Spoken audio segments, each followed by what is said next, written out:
Friends నేను video support చేయగానే మీకు నోటిఫికేషన్స్ రావాలంటే ఖచ్చితంగా ఇక్కడ రకాలు కనిపిస్తున్న సబ్స్క్రైబ్ బటన్ ప్రెస్ చేసి ఆ పక్కన వచ్చే బెల్ బటన్ కూడా ప్రెస్ చేయండి.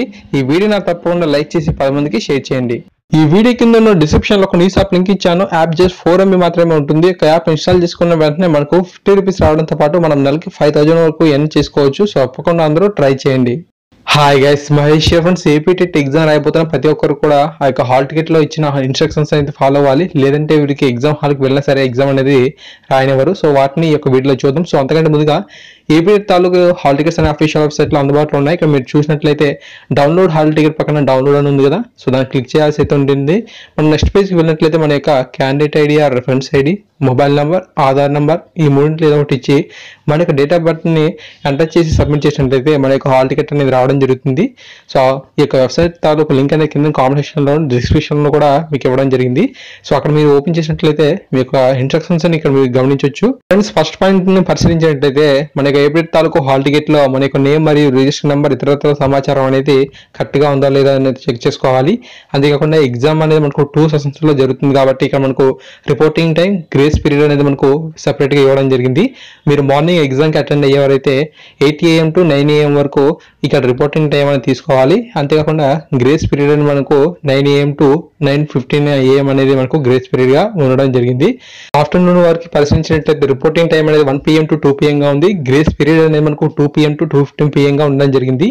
ఫ్రెండ్స్, మీరు ఏపీ టెట్ ఎగ్జామ్ కి కేవలం హాల్ టికెట్ తో తీసుకువెళ్తే సరిపోదన్నమాట.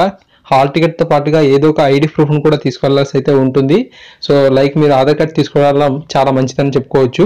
ఓకేనా, ఖచ్చితంగా ఐడి ప్రూఫ్ అనేది తీసుకువెళ్ళండి.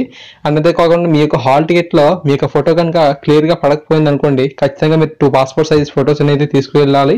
సో వారు అక్కడ అడుగుతారన్నమాట.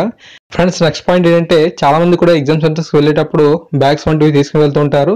ఒకవేళ కనుక పరీక్ష కేంద్రంలో ఇవి కనుక పోయినట్లయితే మేనేజ్మెంట్ అనేది ఎటువంటి బాధ్యత వహించదని చెప్పి మెన్షన్ చేశారు. ఫ్రెండ్స్, మీరు ఎగ్జామ్ హాల్లోకి ప్రవేశించేటప్పుడు కేవలం మీ దగ్గర హాల్ టికెట్ మరియు ఐడి ప్రూఫ్ మాత్రమే ఉండాలి. ఎటువంటి ఎలక్ట్రానిక్ డివైసెస్ లైక్ కాలిక్యులేటర్స్ కానీ, మొబైల్స్ కానీ, రిస్ట్ వాచెస్ కానీ, అంతేకాకుండా మనకు పౌచెస్ కానీ, హ్యాండ్ బ్యాగ్స్ కానీ, పెన్, పేపర్ ఇటువంటి వెయిట్ని కూడా వాళ్ళైతే అలౌ చేయరు. ఈ యొక్క విషయాన్ని అయితే గుర్తుపెట్టుకోండి. మనం ఆ యొక్క ఎగ్జామ్లో ఏమైనా సరే పెన్ కనుక అవసరమైనట్లయితే వాళ్ళే మనకు ప్రొవైడ్ అనేది చేయడం జరుగుతుంది. ఓకేనా, సో ఇటువంటి సమాచారాన్ని గుర్తుంచుకోండి.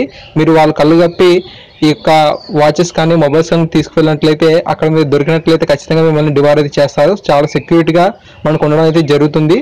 ఓకేనా. నెక్స్ట్ పాయింట్ ఏంటంటే పరీక్ష జరుగుతున్న సమయంలో కేవలం అత్యవసర సమయంలో మాత్రమే టాయిలెట్స్కి వెళ్ళేందుకు అనుమతి ఇస్తారు. అయితే మీరు ఈ టాయిలెట్స్కి వెళ్ళేటప్పుడు కానీ లేదంటే మీరు ఎగ్జామ్ రాసేటప్పుడు ఎటువంటి వైలెన్స్ కనుక క్రియేట్ చేసినా, అంటే పక్కవారితో మాట్లాడడం కానీ లేదంటే మాల్ ప్రాక్టీస్ కనుక చేసినట్లయితే ఖచ్చితంగా మిమ్మల్ని డిస్క్వాలిఫై చేస్తారని చెప్పి ఇక్కడ మనకు ఇన్ఫర్మేషన్ అయితే ఇవ్వడం జరిగింది. ఫ్రెండ్స్, నెక్స్ట్ పాయింట్ ఏంటంటే పరీక్ష కంప్లీట్ అయ్యే వరకు కూడా మనం యొక్క హాల్ నుంచి బయటికి వెళ్ళే అవకాశం అయితే లేదు. ఓకేనా, సో మీరు ఎగ్జామ్ కంప్లీట్ అయిపోయినప్పటికీ ఈ మీ యొక్క సెషన్ ఏదైతే ఉందో ఆ యొక్క సెషన్ అయ్యే వరకు కూడా మీరు పరీక్ష కేంద్రంలోనే ఉండాల్సి అయితే ఉంటుంది.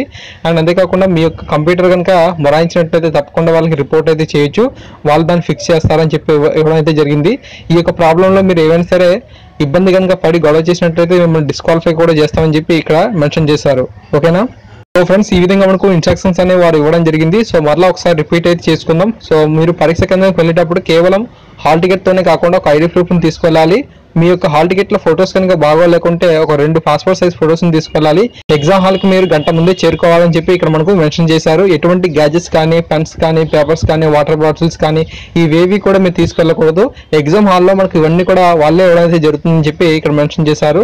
సో ఎటువంటి టెక్నికల్ ప్రాబ్లమ్స్ కనుక మనం కలిగినట్లయితే ఖచ్చితంగా వాళ్ళకి రిపోర్ట్ చేయొచ్చు అని చెప్పారు. మీరు కనుక వైలెన్స్ కనుక క్రియేట్ చేసినట్లయితే మిమ్మల్ని అందరినీ డిస్క్వాలిఫై చేస్తామని కూడా ఇక్కడ మెన్షన్ చేయడం అయితే జరిగింది. సో ఫ్రెండ్స్, ఈ విధంగా ఇన్ఫర్మేషన్ అయితే ఉంది. ఖచ్చితంగా మీకు చాలా బాగా ఉపయోగపడుతుందని నేనైతే ఆశిస్తున్నాను. ఫ్రెండ్స్, ఇటువంటి అప్డేట్స్ మీరు మిస్ కాకుండా చూడాలనుకుంటే ఖచ్చితంగా మన ఛానల్ సబ్స్క్రైబ్ చేసుకొని సపోర్ట్ చేయండి. ఏమైనా డౌట్స్ ఉంటే కింద కామెంట్ సెక్షన్లో తెలియజేయండి. Thank you guys, thanks for watching this video.